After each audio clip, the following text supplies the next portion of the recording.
Hello दोस्तों, स्वागत है आप लोगों का एक बार फिर से। दोस्तों पहली बार जो क्लास कर रहे थे 36 यानी 36 क्वेश्चन तक किए थे दोस्तों। क्वेश्चन नंबर 31 से शुरू करके कुछ सेटिंग में दिक्कत था दोस्तों। कैमरे पर सही तरीके से जो है स्क्रीन आ नहीं पा रही थी। अब सारी चीज़ें सही कर ली गई हैं दोस्तों। चलिए, अब सारी चीज़ें अब आप लोगों को प्रॉपर रूप से दिख रहा होगा दोस्तों।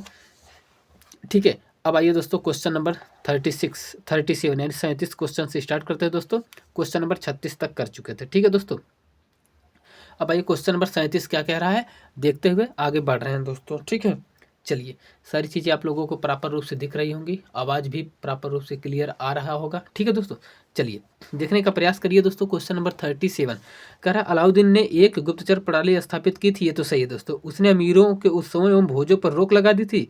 क्या कारण कथन की पुष्टि कर रहा है? कह रहा है, जैसे मान लेते हैं, ऐसे पढ़िए इस प्रश्न को कि अलाउद्दीन खिलजी ने अमीरों के उत्सवों में भोजों पर रोक लगा दी थी। इस कारण उसने जो है अलाउद्दीन ने गुप्तचर प्रणाली स्थापित किया था। कथन और कारण को कैरी नहीं कर रहा है दोस्तों। ठीक है, मेल नहीं खा रहा, तो इसलिए कथन तो सही है लेकिन कारण जो है, कथन भी सही है कारण भी सही है, लेकिन कारण कथन की सही व्याख्या नहीं कर रहा है। ठीक है दोस्तों, तो ये देखिए, ए तथा आर दोनों सही, परंतु आर ए की सही व्याख्या नहीं कर रहा है, तो बी वाला राइट आंसर हो जाएगा। दोनों स्टेटमेंट सही है लेकिन दोनों स्टेटमेंट एक दूसरे को ओवरलैप नहीं कर रहे हैं। ठीक है दोस्तों, व्याख्या देखिए तब चीजें अच्छे से आपको स्पष्ट हो जाएंगी। अलाउद्दीन ने अमीरों के खड़यन जानने के लिए एक गुप्तचर प्रणाली स्थापित किया था। ये तो सही है। और उसने अमीरों को अपने खिलाफ साजिश करने से रोकने के लिए कई नियम बनाए। भोजों और उत्सवों का आयोजन करना उनके लिए निषिद्ध कर दिया। अतः दोनों कथन सही है, परंतु कारण कथन की व्याख्या नहीं करता है। ठीक है दोस्तों, अब आइए क्वेश्चन नंबर 38 देखने का प्रयास करते हैं, तब चीज़ें और भी आपको अच्छे से स्पष्ट क्लियर हो जाएंगी। ठीक है दोस्तों, बेहतरीन उम्दा सेशन आप लोगों के मध्य चला रहे हैं। कह रहा है, प्रसिद्ध सूफी संत निजामुद्दीन औलिया ने निम्नलिखित में से किस शासक की भेंट स्वीकार कर उसे सम्मान दिया था? तो वह व्यक्ति था खुसरो। खुसरो कौन था दोस्तों? यह एक हिंदू कन्वर्टेड मुसलमान था। ठीक है, 1316 ईस्वी में अलाउद्दीन खिलजी की मृत्यु के बाद मलिक काफूर ने उसके नाबालिग बेटे यानी मलिक काफूर ने उसके नाबालिग बेटे को गद्दी पर बैठा दिया। काफूर की हत्या के बाद खुसरो नामक एक व्यक्ति जो हिंदू से मुसलमान बना था, दिल्ली की गद्दी पर बैठा। दिल्ली के प्रसिद्ध सूफी संत निजामुद्दीन औलिया ने उससे भेंट स्वीकार करके उसे सम्मान दिया था। अतः विकल्प सी सही है। ठीक है दोस्तों, इसीलिए जो है दोस्तों, तुगलक जो है गाजी की उपाधि धारण करके जो है सत्ता संभालता है। ठीक है दोस्तों, अब आइए क्वेश्चन नंबर 39 देखते हैं। तुगलक राजवंश की स्थापना किसने किया था? आप सभी लोग जानते हैं, गाजी मलिक गयासुद्दीन तुगलक। वह आता है और ये बताने का प्रयास करता है कि मैं ये जो हिंदू शासक बैठा है, जिसका नाम था दोस्तों, जिसका नाम था खुसरो, इसकी हत्या करने केवल आया हूँ, यह कहते हुए वह जो है इसकी हत्या करता है और एक नए वंश की स्थापना करता है, तुगलक वंश। ठीक है दोस्तों, तो हमने आपको थोड़ा सा विस्तृत से बताने का प्रयास किया। ठीक है, अब आइए दोस्तों क्वेश्चन नंबर 39 जो था, इसका व्याख्या देखते हैं। सब चीज़ें और भी आपको अच्छे से स्पष्ट क्लियर हो जाएंगे कि वास्तव में सारी चीज़ें हैं क्या। ठीक है दोस्तों, व्याख्या देखिए और व्याख्या जरूर देखा करिए। ठीक है दोस्तों, कह रहा है कि 1320 में गयासुद्दीन तुगलक ने तुगलक राजवंश की स्थापना की, जो 1412 ईस्वी तक चलता रहा। इसी के नाम पर इसके उत्तराधिकारियों को तुगलक पुकारा जाने लगा। इब्न बतूता ने तुगलकों को तुर्कों की कराउन शाखा का बताया था। कराउन शाखा, ठीक है दोस्तों, कराउन शाखा का बताया था। 40 क्वेश्चन देखिए, क्वेश्चन नंबर 40, तैमूर ने जब भारत पर आक्रमण किया उस समय दिल्ली पर किस वंश का शासक था? तो आप सभी लोग जानते हैं, तुगलक वंश का शासक था। तैमूर ने 1398 में भारत पर आक्रमण किया था। तो जो है दोस्तों, लाहौर दीपालपुर की जागीरें जो है सौंप करके चला गया था। ठीक है दोस्तों, तैमूर ने 1398 ईस्वी में भारत पर आक्रमण किया था।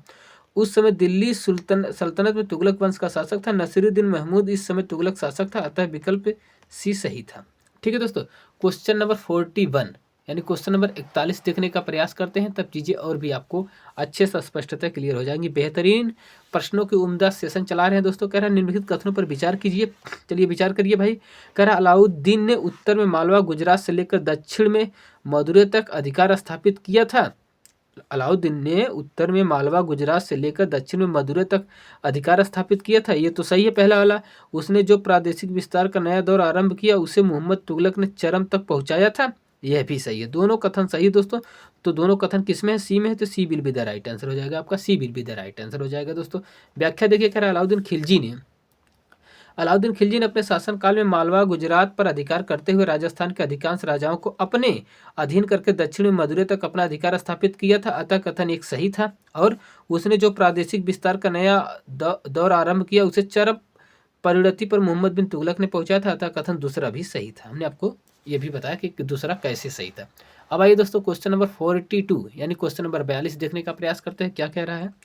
क्वेश्चन नंबर 42 कह रहा है, अलाउद्दीन की सेना ने जब गुजरात पर आक्रमण किया उस समय वहां का शासक कौन था। तो जाहिर सी बात है, सभी लोग जानते हैं, राजा रायकरण थे। ठीक है दोस्तों, और इन्हें उसने जो है दोस्तों राजरायन की उपाधि भी दिया था। 1299 में अलाउद्दीन खिलजी की सेना ने राजस्थान के रास्ते गुजरात की ओर कूच किया। रास्ते में सेना ने जैसलमेर पर हमला किया और गुजरात की ओर बढ़ी। तब गुजरात का शासक राजा रायकरण था, वह बिना प्रतिरोध के ही वहां से भाग गया था। ठीक है दोस्तों, आप इसे भी जानते रहिए, लड़े बिना ही भाग गया था। क्वेश्चन नंबर 43 देखने का प्रयास करिए, क्या कह रहा है। मलिक काफूर को किस आक्रमण के तहत बंदी बनाया गया था। तो आप सभी लोग जानते हैं दोस्तों, गुजरात आक्रमण के समय मलिक काफूर को जो है बंदी बनाया गया था, जो आगे चल के अलाउद्दीन खिलजी का बहुत ही विश्वास पात्र भी बन जाता है। ठीक है दोस्तों, व्याख्या देखिए, तब चीजें और भी आपको अच्छे से स्पष्ट क्लियर हो जाएंगी कि वास्तव में सारी चीजें थी क्या। ठीक है दोस्तों, हमने कहा व्याख्या आप जरूर देखा करिए। ठीक है दोस्तों, व्याख्या देखिए, तब चीजें और भी आपको अच्छे से स्पष्ट क्लियर हो जाएंगी। जब दिल्ली सल्तनत की सेना गुजरात आक्रमण के दौरान गुजरात अन्नीलवाड़ को लूटते हुए सोमनाथ मंदिर पर लूटपाट कर रही थी, तभी उसने मलिक काफूर को बंदी बनाया और अलाउद्दीन को सौंप दिया, जिसने शीघ्र ही सुल्तान का विश्वास जीत लिया और सैनिक अभियान का नेतृत्व किया। अतः विकल्प सी सही है। ठीक है दोस्तों, ये भी जानते रहिए। अब आइए क्वेश्चन नंबर 44 यानी क्वेश्चन नंबर 44 देखने का प्रयास करते हैं, क्या कह रहा है क्वेश्चन नंबर 44। रणथंभौर आक्रमण के संदर्भ में निम्नलिखित में से कौन सा कथन असत्य है। रणथंभौर आक्रमण के संदर्भ में निम्नलिखित में से कौन सा आक्रमण असत्य पूछा है। कह रहा है इसका नेतृत्व अलाउद्दीन खिलजी ने स्वयं किया था। ठीक है दोस्तों, ये तो सत्य है। इस अभियान में अमीर खुसरो भी साथ गया था, ये भी सत्य है। इस समय यहाँ का शासक राजा रामचंद्र था, ये गलत है दोस्तों, यही असत्य है। हमीर देव ने मंगोल आक्रमणों को शरण दिया था, ये भी सही है। तो सी वाला गलत है। तो समझिए उस समय वहाँ का शासक कौन था। जब अलाउद्दीन खिलजी ने रणथंभौर पर आक्रमण किया था तो उस समय वहाँ का शासक हमीर देव था। ठीक है दोस्तों, जबकि यहाँ पर क्या कहा था, रामचंद्र था, जबकि हमीर देव था जो पृथ्वीराज चौहान का उत्तराधिकारी था। देवगिरी पर राजा रामचंद्र का शासन था, अतः विकल्प सी असत्य था। तो हमने आपको बताया असत्य क्यों था। ठीक है दोस्तों, अब आइए क्वेश्चन नंबर 45 यानी क्वेश्चन नंबर 45 देखने का प्रयास करिए, क्या कह रहा है। कह रहा है रजिया सुल्तान के संदर्भ में लिखित कथनों पर विचार कीजिए, विचार करके बताइए कि उपरोक्त कथनों में से कौन सा ऐसे कथन सही है। कह रहा है निजामुल मुल्क जुनैदी ने उसकी गद्दी नसीनी का विरोध किया था, ये सही है। उसने रणथंभौर पर आक्रमण किया, ये भी सही है, राजपूतों को पराजित करने के लिए। उसे तबर हिंद में बंदी बनाया गया था, ये भी सही है। अब व्याख्या देखिए, तीसरा तीनों सही है, तीनों किस में डी में है, तो D will be the right answer हो जाएगा। व्याख्या देखिए, तब चीजें और भी आपको अच्छे से स्पष्ट क्लियर हो जाएगा कि रजिया सुल्तान को बंदी क्यों बनाया गया था। क्या उसका महिला होना ही एकमात्र कारण था। देखिए, जब रजिया पुरुषों की भांति पोशाक में दरबार में आती थी और युद्ध का नेतृत्व करती थी तो यह कट्टरपंथी उलेमाओं को पसंद नहीं आया था। अतः निजामुल मुल्क जुनैदी ने उसकी गद्दी नसीनी का विरोध किया और उसके खिलाफ अमीरों का समर्थन किया, अतः कथन एक सही है। रजिया ने राजपूतों को काबू में करने के लिए सर्वप्रथम रणथंभौर पर आक्रमण किया और पूरे राज्य में शांति व्यवस्था कायम की, अतः कथन दूसरा सही है। और रजिया जब लाहौर और सरहिंद विजय के बाद लौट रही थी तो उस समय उसी के खेमे में विद्रोह भड़क उठा और तबर हिंद के निकट उसे बंदी बना लिया गया, अतः कथन तीसरा भी सही था। तो हमने आपको हर एक घटना का बारीक टाइप कंटेंट के साथ बताने का प्रयास किया। अब आइए दोस्तों क्वेश्चन नंबर 46 यानी क्वेश्चन नंबर 46 देखने का प्रयास करते हैं। क्वेश्चन नंबर 46 क्या कह रहा है। हर एक घटना का, हर एक प्रश्न का जो है दोस्तों एनालिटिकल यानी बहुत ही विस्तृत व्याख्या के साथ आपको बताने का प्रयास कर रहे हैं। छोड़ करके कोई भी चीज़ न तो हमारी आदत है और ना ही हमारी जो है दोस्तों शिद्दत है कि आपको कहीं से हाई जंप करके बताया जाए। जो भी चीज़ें आपको बताया जाए दोस्तों वह व्याख्या के साथ उम्दा तरीके से बताया जाए। ठीक है दोस्तों, कह रहा मंगोल भारत में सत्ता कायम करने में सफल रहे। ठीक है, सफल तो रहे। दिल्ली के सुल्तान इनका सामना करने में सफल रहे। कह रहा मंगोल भारत में सत्ता कायम करने में असफल रहे। कारण कह रहा है दिल्ली के सुल्तान इनका सामना करने में सफल रहे। कथन कारण की सही व्याख्या कर रहा है, तो इसलिए ऑप्शन ए सही हो जाएगा। अब ऐसे समझिए कि दिल्ली के सुल्तान मंगोलों का सामना करने में सफल रहे, इस कारण मंगोल भारत में सत्ता कायम करने में असफल रहे। देखिए क्वेश्चन कारण कथन को सही व्याख्या कर रहा है। ठीक है दोस्तों, तो ए तथा आर दोनों सही है तथा आर ए की सही व्याख्या भी कर रहा है, ये भी जानते रहिए। अब आइए कुछ व्याख्या देखिए, तब चीजें और भी आपको अच्छे से स्पष्ट क्लियर हो जाएगा। व्याख्या क्या कह रहा है, भारत पर मंगोल आक्रमण इल्तुतमिश के समय प्रारंभ हुआ और 13वीं सदी के अंत तक चलता रहा, परंतु वे भारत में अपना अस्थायित्व कायम करने में कामयाब नहीं हो सके, क्योंकि दिल्ली के सुल्तानों ने इनका डटकर सामना किया था। अलाउद्दीन खिलजी ने दिल्ली के निकट चीरी में नई राजधानी बनाई और किलेबंदी करके मंगोलों का सामना करने के लिए महीनों बैठा रहा। धीरे धीरे दिल्ली के शासकों ने लाहौर पर अधिकार करते हुए झेलम के निकट साल्ट पर्वत श्रेणी तक अपना नियंत्रण स्थापित कर लिया। अतः कथन ए और आर दोनों सही है, वह कथन और कारण की सही व्याख्या भी करता है, ये भी जानते रहिए। ठीक है दोस्तों, अब आइए क्वेश्चन नंबर 47 यानी क्वेश्चन नंबर 47 देखने का प्रयास करते हैं क्या कह रहा है। ठीक है दोस्तों, तब चीज़ें और भी आपको अच्छे से स्पष्टता क्लियर होती चली जाएंगी कि वास्तव में सारी चीज़ें ठीक है। कह रहा है अलाउद्दीन के किस गुलाम ने देवगिरी आक्रमण का नेतृत्व किया था, तो आप सभी लोग जानते हैं वह व्यक्ति था मलिक काफूर, मलिका ये जहां। ठीक है दोस्तों, अलाउद्दीन खिलजी ने मलिक काफूर के नेतृत्व में देवगिरी पर आक्रमण किया। उस समय देवगिरी का जो शासक था राजा रामचंद्र वहां का शासक था, जिसने रायकरण के साथ संधि संबंध कायम किए थे, रायकरण के साथ संधि संबंध स्थापित किए थे, ये भी जानते रहिए। ठीक है दोस्तों, अब आइए क्वेश्चन नंबर 48 देखने का प्रयास करते हैं और इसका व्याख्या भी देखिए। कह रहा है अलाउद्दीन खिलजी ने किसे राय रायन की उपाधि प्रदान किया था, तो आप सभी लोग जानते हैं राजा रामचंद्र जो थे इन्हें राय रायन की उपाधि दिया था। मलिक काफूर ने जब देवगिरी पर दूसरा आक्रमण किया तो राजा रामचंद्र ने आत्मसमर्पण कर दिया। खिलजी ने उसके साथ सम्मानजनक व्यवहार किया और उसे राय रायन की उपाधि दी तथा उसे अपने पद पर फिर से प्रतिष्ठित किया था, क्योंकि वह वहां से केवल प्रत्यक्ष शासन नहीं करना चाहता था, केवल धन प्राप्त करना चाहता था। ठीक है दोस्तों, अब आइए क्वेश्चन नंबर 49 देखने का प्रयास करते। क्वेश्चन नंबर 49, तब चीजें और भी आपको अच्छे से स्पष्टता क्लियर होती चली जाएंगी कि वास्तव में सारी चीजें हैं क्या। कह रहा है दोस्तों, अलाउद्दीन खिलजी की बाजार नियंत्रण नीति के संदर्भ में निम्नलिखित कथनों पर कीजिए, विचार करके बताइए कि उपरोक्त कथनों में से कौन सा ऐसे कथन सही नहीं है। जो कथन सही नहीं है उसे आपको बताना है। ठीक है दोस्तों, जैसे कह रहा है उसने दिल्ली में खाद्यान्न वस्त्र गुलामों और मवेशियों के लिए बाजार स्थापित किया, ये सही है। बाजार नियंत्रण अधिकारी सहना कहलाता था, यह भी सही है।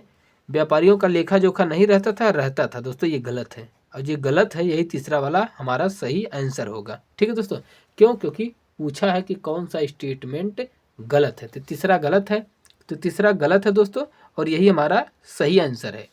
अब देखिए यहाँ पर व्याख्या में जब देखेंगे तो कौन सा ऑप्शन आपका सही होगा दोस्तों, क्योंकि जो गलत है वही हमारा आंसर है। तो गलत कौन है, केवल तीसरा गलत है। तीसरा किस में, डी में है, तो डी विल बी द हमारा राइट आंसर हो जाएगा, क्योंकि तीसरा वाला गलत है। व्याख्या देखिए, अलाउद्दीन खिलजी ने अपनी नियंत्रण नीति के तहत खाद्यान्न शक्कर रसोई तेल से लेकर सुई तक तथा आयात किए गए कीमती वस्त्रों घोड़े मवेशी तथा गुलामों तक की कीमतें तय कर दी थी।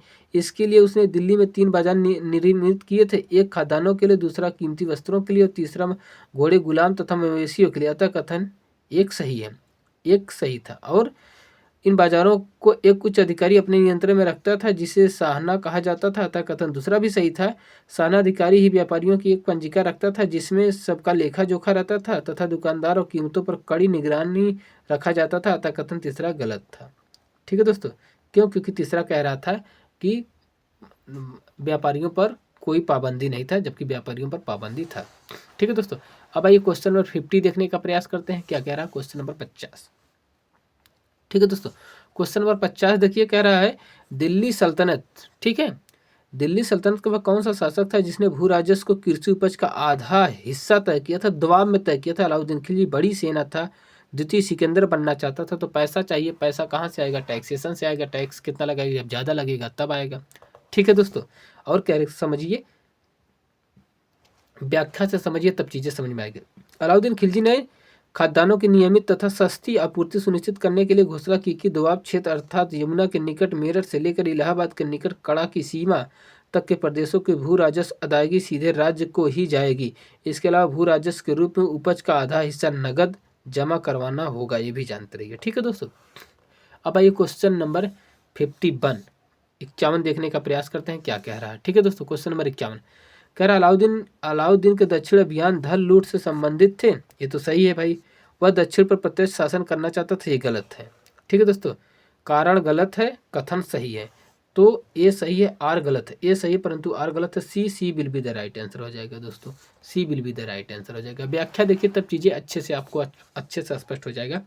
अलाउद्दीन का दक्षिण के सभी राज्यों पर एक के बाद एक आक्रामक धन का लालच था, गौरव की ललक थी, न कि उनकी आंतरिक नीति में हस्तक्षेप करना था। वह इन जीते हुए दक्षिणी राज्यों को अपने अधीनस्थ राज्यों के रूप में रखना चाहता था, जिससे उसे वार्षिक कर प्राप्त होता रहे, लेकिन उन पर प्रत्यक्ष शासन नहीं करना चाहता था। अतः कथन ए सही है परंतु आर गलत है। क्यों गलत था हमने आपको यह भी बताया। ठीक है दोस्तों, अब आइए क्वेश्चन नंबर जो है दोस्तों 52,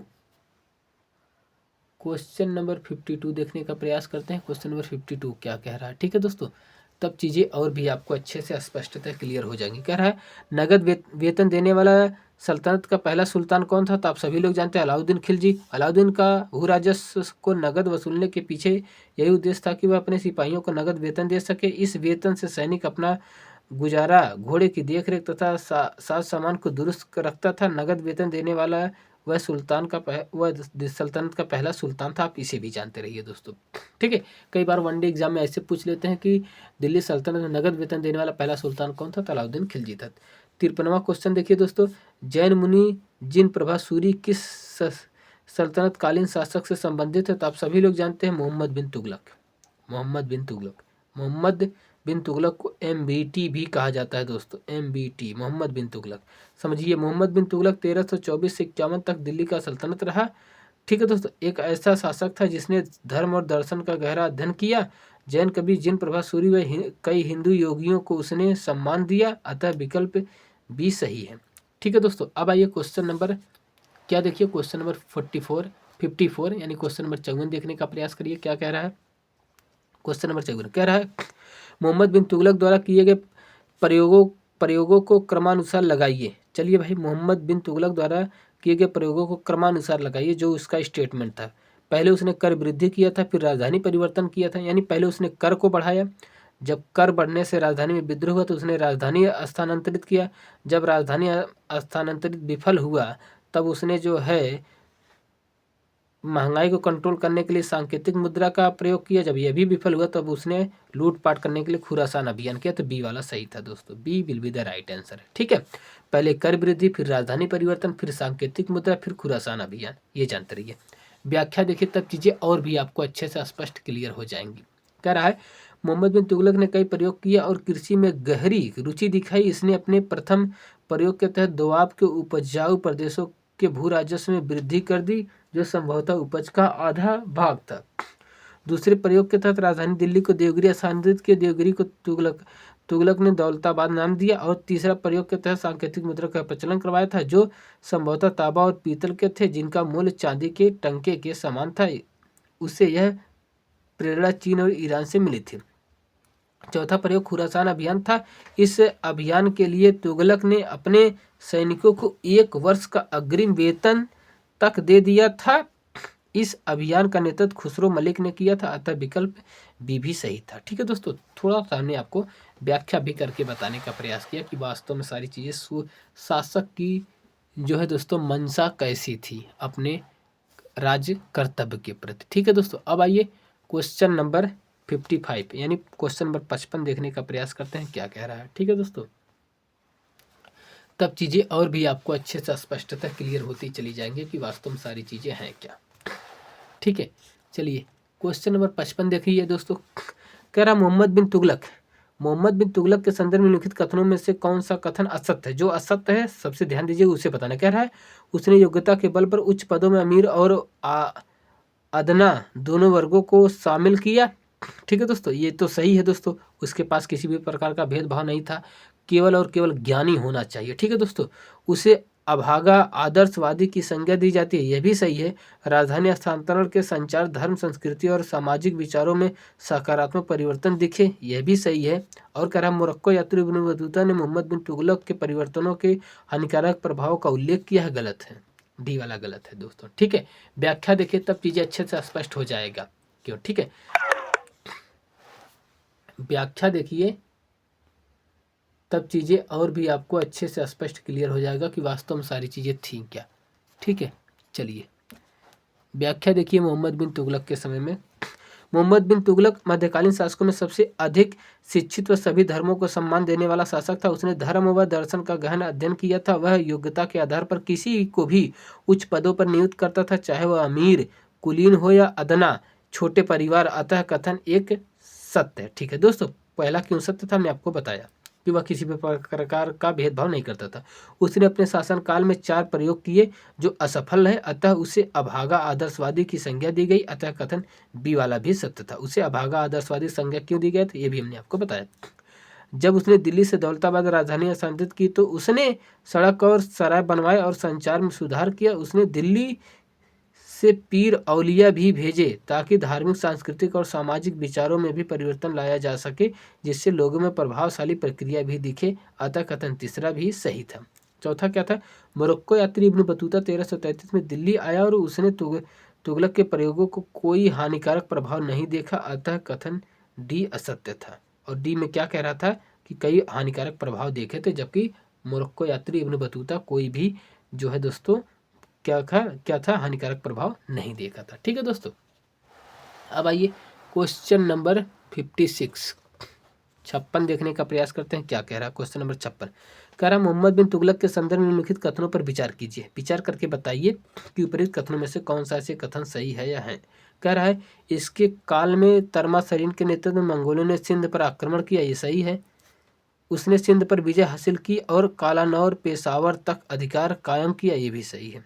दूसरा, पहला और दूसरा दोनों सही, दोनों किसमें सी में है तो C will be the right answer हो जाएगा। व्याख्या देखिए, कह रहा है मोहम्मद बिन तुगलक के शासन के प्रारंभिक वर्षों में ही मंगोल सेना ने तर्मासरीन के नेतृत्व में सिंध पर आक्रमण कर दिया और उनका एक दल मेरठ तक पहुंच गया था। अतः कथन एक सही है। और मंगोलों के वापस चले जाने पर मोहम्मद तुगलक ने उत्तर पश्चिम सीमा की सुरक्षा की ओर ध्यान दिया तथा कालानौर से लेकर पेशावर एवं सिंध तक अपना वर्चस्व कायम रखा। अतः कथन दूसरा सही है। ठीक है दोस्तों, मंगोलों से बचाया था इसने। अब आइए दोस्तों अपनी राजधानी और प्लस अपने मातृभूमि को। ठीक है दोस्तों, अब आइए क्वेश्चन नंबर 57 देखने का प्रयास करते हैं। क्वेश्चन नंबर 57 क्या कह रहा है। ठीक है, क्वेश्चन नंबर 57, क्वेश्चन नंबर 57 क्या कह रहा है। कह रहा है निम्न में से किसके विस्तार के लिए मोहम्मद बिन तुगलक ने दीवाने आमिर एक कोही विभाग की स्थापना किया था। कह रहा है निम्न में से किसके विस्तार के लिए मोहम्मद बिन तुगलक ने दीवाने आमिर एक कोही विभाग की स्थापना किया था। तो वो सभी लोग जानते हैं कृषि के विस्तार के लिए जो है दोस्तों दीवाने आमिर एक कोही विभाग की उसने स्थापना किया था। अब ये दीवाने आमिर एक कोही विभाग क्या था इसे थोड़ा सा देख लीजिए। कह रहा मोहम्मद बिन तुगलक ने दोआब में कृषि के विस्तार व सुधार के लिए दीवाने अमीर एक कोही विभाग की स्थापना की थी। इसके तहत पूरे इलाके को विकास खंडों में विभाजित करके प्रखंड अधिकारी नियुक्त किया जाता था, जिसका कार्य किसानों को कर्ज देकर कृषि का विस्तार करना और उन्हें बेहतर फसलें उगाने के लिए प्रेरित करना था। ठीक है दोस्तों, एक प्रकार से कहें फसल चक्र प्रणाली को विकसित करना चाहता था। ठीक है दोस्तों, अब आइए क्वेश्चन नंबर 58 देखने का प्रयास करते हैं। कह रहा है मोहम्मद बिन तुगलक के संदर्भ में लिखित कथनों पर विचार कीजिए। चलिए भाई विचार करिए और विचार करके बताइए कि उपर्युक्त कथनों में से कौन सा ऐसे कथन सही है या है। कह रहा है उसका शासनकाल दिल्ली सल्तनत का चरमोत्कर्ष काल था। और कह रहा है पहला वाला तो सही भाई, उसका शासनकाल दिल्ली सल्तनत का चरमोत्कर्ष काल था। ये तो सही है दोस्तों, सबसे बड़ा साम्राज्य इसी का था, सबसे ज़्यादा विद्रोह इसी के समय हुआ था, सबसे ज़्यादा पढ़ा लिखा व्यक्ति यही था और सबसे ज़्यादा असफल व्यक्ति भी मोहम्मद तुगलक ही था।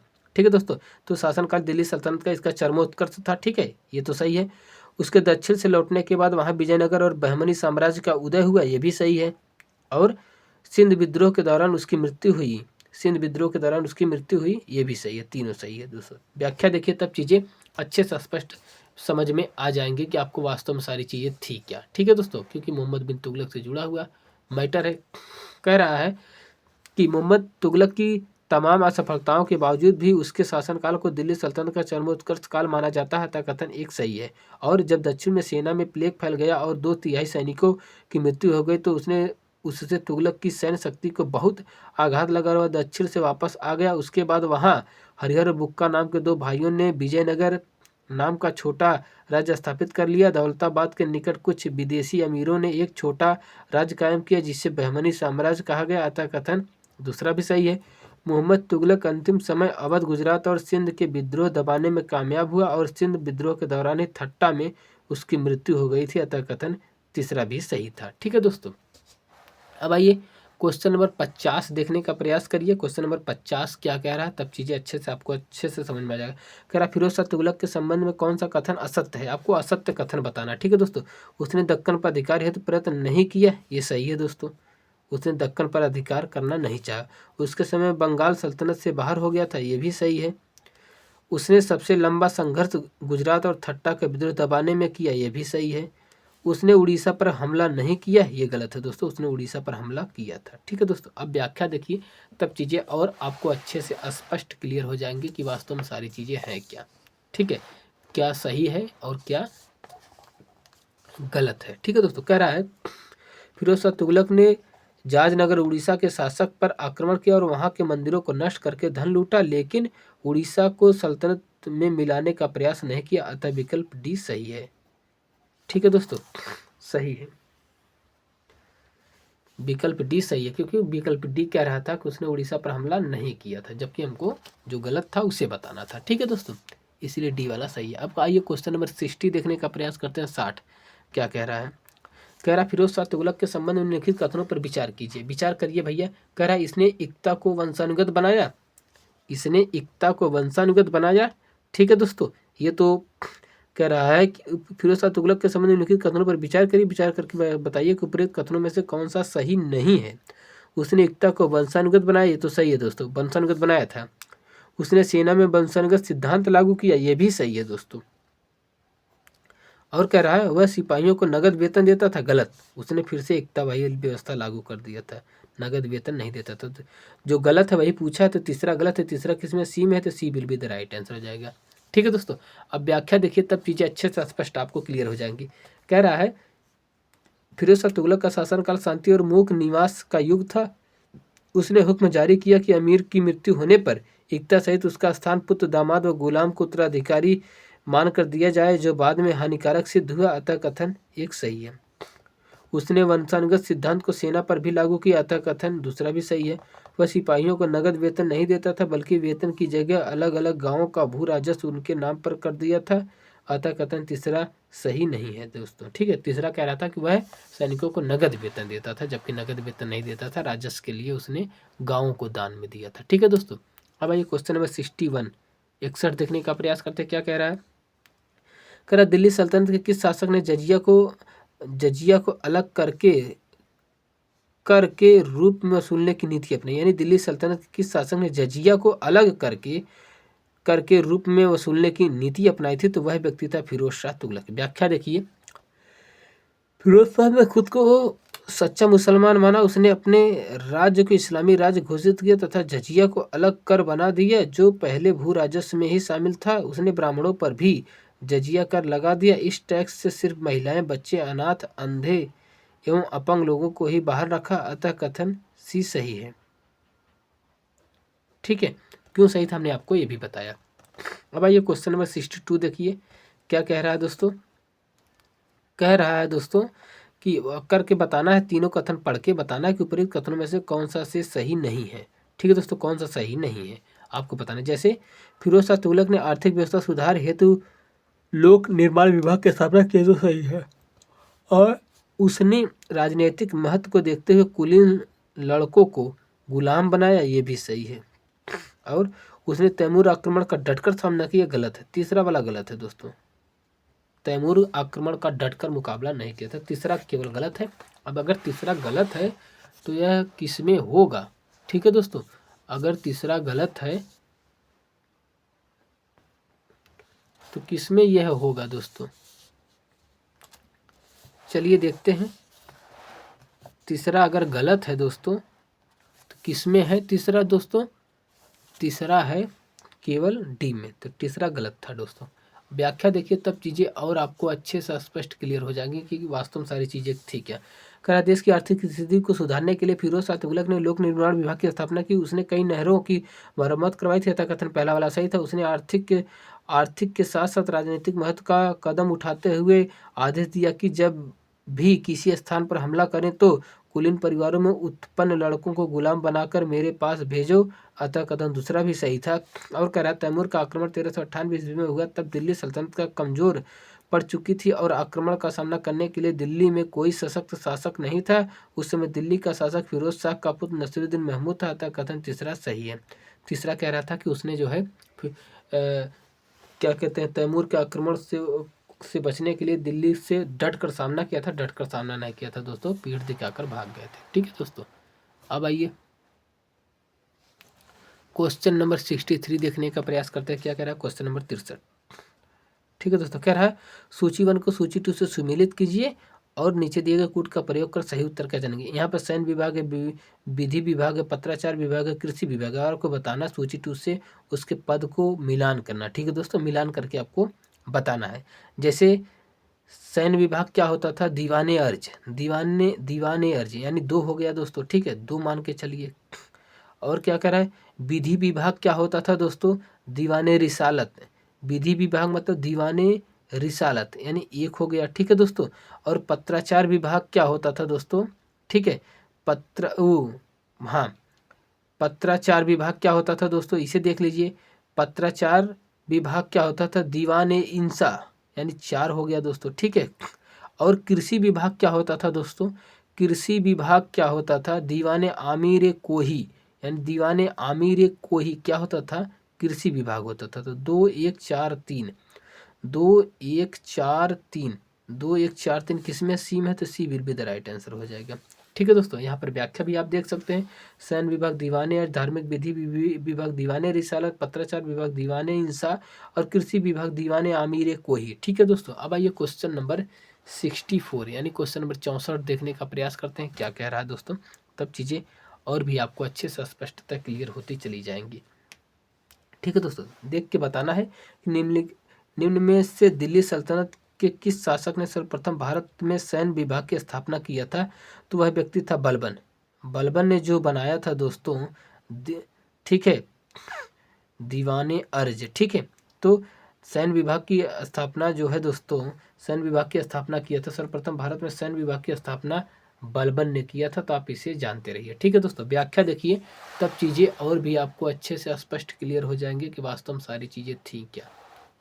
ठीक है दोस्तों, चलिए व्याख्या देखिए। कह रहा है सैनिकों की भर्ती करना, उन्हें सभी तरह से सज्जित करना और उनका वेतन देना आरिज की मुख्य जिम्मेदारी होती थी। यह सैन्य विभाग का मुख्य अधिकारी होता था। सर्वप्रथम भारत में आरिज के लिए एक अलग विभाग दीवाने अर्ज की स्थापना बलबन ने किया था। अरे बलबन के समय सल्तनत में जो भी सैनिक भर्ती होता था उसका कार्य कौन करता था, सैनिकों को भर्ती करना, उनके साथ सज्जा सामानों को, घोड़ों को, हथियारों को प्रोवाइड कराना, यह काम आरिज का होता था। तो इसीलिए उसने जो है एक नया विभाग बनाया था, दीवाने अर्ज। ठीक है, क्या अर्ज है उसे आपको बताना पड़ेगा। ठीक है दोस्तों, अब आइए क्वेश्चन नंबर 65 देखने का प्रयास करते हैं। क्या कह रहा है, कह रहा है वजीर के संदर्भ में लिखित कथनों पर विचार कीजिए और विचार करके बताइए उपरोक्त कथनों में से कौन सा असत्य है। जो असत्य है आपको वही बताना है। ठीक है दोस्तों, कह रहा है 14वीं सदी में इसे राजस्व विशेषज्ञ माना जाता था। 14वीं सदी में यानी 1391-92 की बात कर रहा है। 1301 2 3 4 से लेकर के 91-92 की बात कर रहा है। 14वीं सदी का मतलब आप समझ जाइए। 14वीं सदी में इसे राजस्व विशेषज्ञ माना जाता था, ये सही है। यह आय व्यय दोनों का प्रबंध करता था, यह भी सही है। ठीक है दोस्तों, फिरोज शाह तुगलक ने ख्वाजा जहां को अपना वजीर बनाया था, गलत है। तीसरा गलत है दोस्तों, तीसरा गलत है। तो किसमें है, केवल 3 किसमें सी में है, तो C will be the right answer हो जाएगा। व्याख्या देखिए, तब चीज़ें अच्छे से आपको स्पष्ट हो जाएगा। 14वीं सदी में केंद्रीय प्रशासन में महत्वपूर्ण व्यक्ति वजीर होता था, जिसे राजस्व मामलों का विशेषज्ञ माना जाता था। अतः कथन पहला सत्य है। और इसे एक विस्तृत विभाग का प्रधान बना दिया गया था, जो आय व्यय दोनों का प्रबंध देखता था। अतः कथन दूसरा भी सत्य है। फिरोज शाह तुगलक ने अपना वजीर इस्लाम में धर्मांतरित तैलंग ब्राह्मण खाने जहां को बनाया था।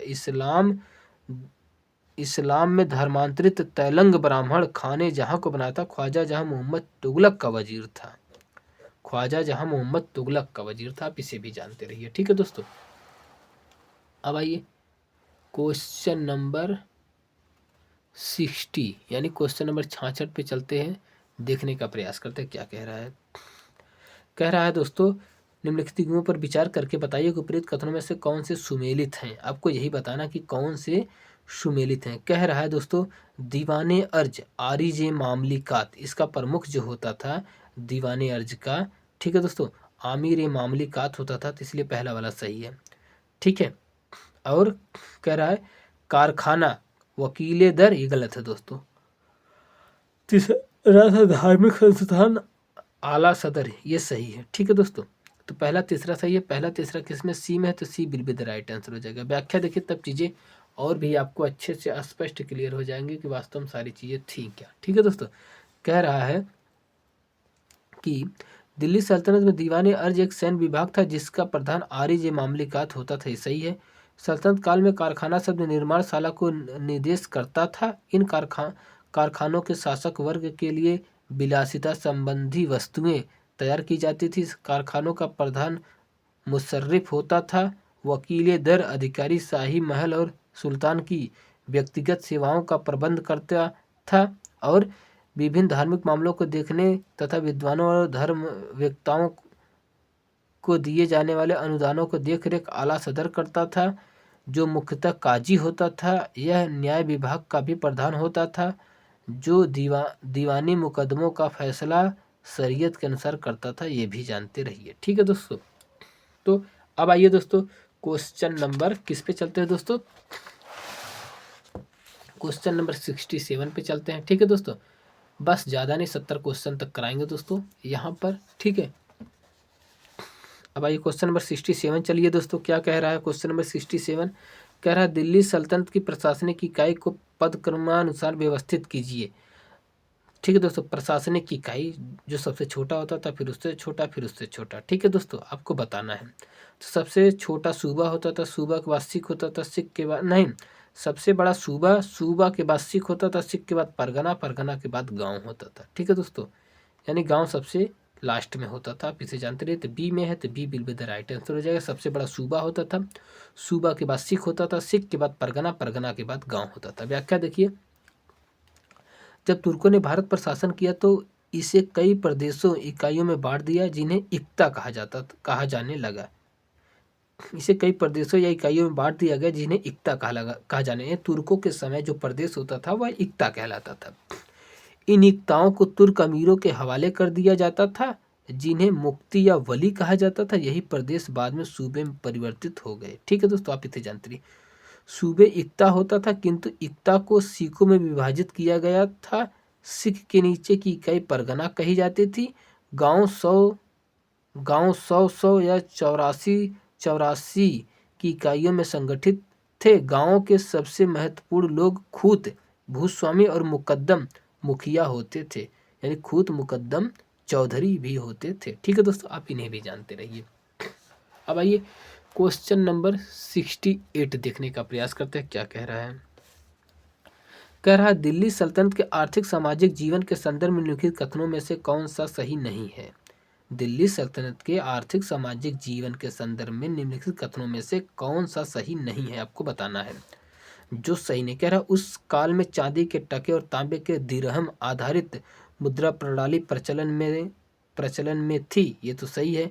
भारत पश्चिम एशिया से 60 टन कांच के बर्तन तथा घोड़ों का आयात करता था, मंगाता था, ये भी सही है।